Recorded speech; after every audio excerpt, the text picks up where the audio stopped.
দিন ওলামায়ে কেরাম কমে গেছে। এই সমস্ত ওলামায়ে কেরাম, এই সমস্ত আওয়াম, আমি হাদিস পড়েছি, হযরত মুআবিয়ার হাদিস রাদিয়াল্লাহু তাআলা আনহু, তিনি বলেন, সামিতুন নবী সাল্লাল্লাহু আলাইহি ওয়াসাল্লাম মান ইউরিদিল্লাহু বিখাইরান ইউফাক্কিহু ফিদ্দীন। আল্লাহ পাকের সবচেয়ে বড় নিয়ামত হলো দ্বীনের বুঝ।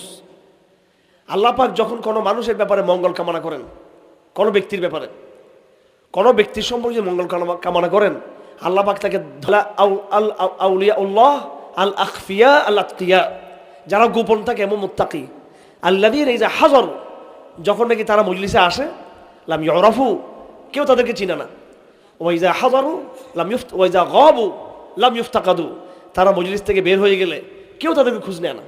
এরা হচ্ছে আল্লাহর বলি। ফিদ্দীন, আল্লাহর মঙ্গল কামনার আলামত হলো তার মধ্যে দ্বীনের বুঝ আছে। একজন ব্যক্তি, তাকে কেউ চিনে না, সে সেলিব্রিটি না, সে জনপ্রিয় না, কিন্তু দ্বীনের বুঝ তাদের মধ্যে আছে, তাহলে আল্লাহর নজর তার উপর আছে। আরেকজন ব্যক্তি অনেক সেলিব্রিটি, অনেক জনপ্রিয়, অনেক নামি দামি, কিন্তু দ্বীনের বুঝ তার মধ্যে নাই, তাহলে এটাই কথা বোঝা যাবে না যে আল্লাহ তার প্রতি মঙ্গল ফয়সালা করেছেন। আমি কথা বুঝাতে পারতেছি আপনাদেরকে? আমার ভাইটার বুঝতে হবে আমাদেরকে। ওদিকে শাপলা চত্বরে আমরা দেখেছি, কিছু মনে করবেন না, বিশাল জাগরণ, বিশাল শোডাউন, বর্তমান জামানায় বড় বড় শোডাউন আমরা দেখতেছি, শোডাউন দেখতেছি। আপনাদের এখানেও শোডাউন হয় অনেক বড় বড়, বিভিন্ন বড় বড় মাহফিল। কিন্তু আমি আজকে বলতে বাধ্য হচ্ছি এই কথা, ভালো করে বুঝবেন। এই যে কিছুদিন আগে আপনারা আলামিন সংস্থার মাহফিল করে শোডাউন করেছেন, এখন আপনারা বলেন 100-150 লোক হাটাজারি এলাকার ছাত্ররা, খাবার নাই, দাবার নাই, লুঙ্গি নাই, চিকিৎসা নাই, পিসিতে টাকা নাই, তখন তাদেরকে কুলে নিয়ে তাদেরকে জড়িয়ে রাখছিলাম। ওই সময় কিন্তু আলামিন সংস্থার শোডাউন যারা করেছে 1 টাকাও দেখা যায় নাই। এবং দুঃখের সাথে বলতে চাচ্ছি, ওই সংস্থার একজন বড় ব্যক্তি বিপুল পরিমাণ তার কাছে আমাদের বন্ধুরা টাকা পাঠিয়েছেন, এখনো পর্যন্ত সেটাকে আমরা হিসাব পাই নাই, এখনো পর্যন্ত। কিন্তু মানুষ এটা দেখবেন, মানুষ দেখবে বিশাল আয়োজন, অনেক বড় আয়োজন, বিশাল শোডাউন, মানুষ এটা দেখে। এই জন্য আমি আল্লাহর কাছে দোয়া করি, আল্লাহ যেন আমাকে শোডাউন থেকে যেন আল্লাহ আমাকে মুক্ত রাখেন। আমাকে তো সেই সময় কোনো সেলিব্রিটিকে দেখা যায় নাই, সেই সময় কাকে দেখা যায় নাই, কোনো বলেন না কেন, এখন বলেন না কেন, আপনারা কথা বলেন না কেন? ওই সময় বক্তারা আসছিল, ওই সময় খবর নিছিল, নেতারা আসছিল, ওই সময় দেখা যায় না কেউকে। এই হচ্ছে বাঙালি জাতি একটা ভণ্ডামি এবং হিপোক্রেসিতে আছে। আবারও বলে দিচ্ছি আমি আপনাদেরকে, আরেকটা মেসাকার সামনে আসতেছে, মনে রাখবেন ভালো করে, একটাকে খুঁজে পাওয়া যাবে না, একটা বাবাসকে খুঁজে পাওয়া যাবে না।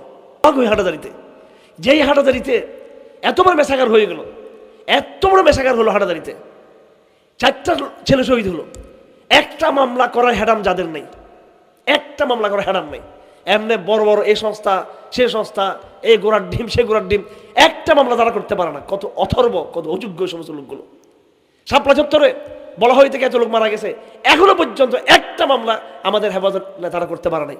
মামলা যেটা করেছি আমাকে করতে হয়েছে মামলাটা, এটা কি আমাদের কাজ? হাটাজারিতে 2টা মামলা হয়েছে, মামলাগুলোর জন্য আমি বাদীদেরকে নিয়ে আসছিলাম। এরপরে কি করলো তারা? এদের হ্যাডাম এতটুকু, হাটাজারি নেতাদের হ্যাডাম হলো এতটুকু, তারা কি করলো? মামলাতে দুনিয়ার আসামিদেরকে তারা করে দিয়ে দিয়েছে।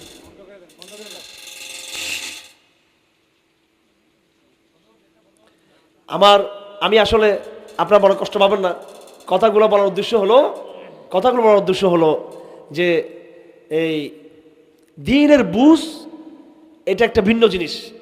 দ্বীনের বুঝ সাহাবে কেরামদের ছিল, সঙ্গে তারা কিন্তু বেশি ছিল না। আমাদের দ্বীনের বুঝ দরকার। আমি তাবলীগ জামাতের কথা বলেছি, মুফতি ফয়জুল্লাহ রহমতুল্লাহ আলাইহি বহু আগে টের পেয়েছেন এই সহি জামাতকে শক্তিশালী করা দরকার। এই সহি জামাতকে ওলামায়ে কেরাম যদি বুকে টানে না আনে, তাহলে কিন্তু আজকে যে পরিণতি হয়েছে, আজকে মুফতি ফয়জুল্লাহকে কবর, এখানে এটা জনগণের জমাত, এটা সেজন্য এই জমাতটাকে আগে ইসলাহ করার দরকার।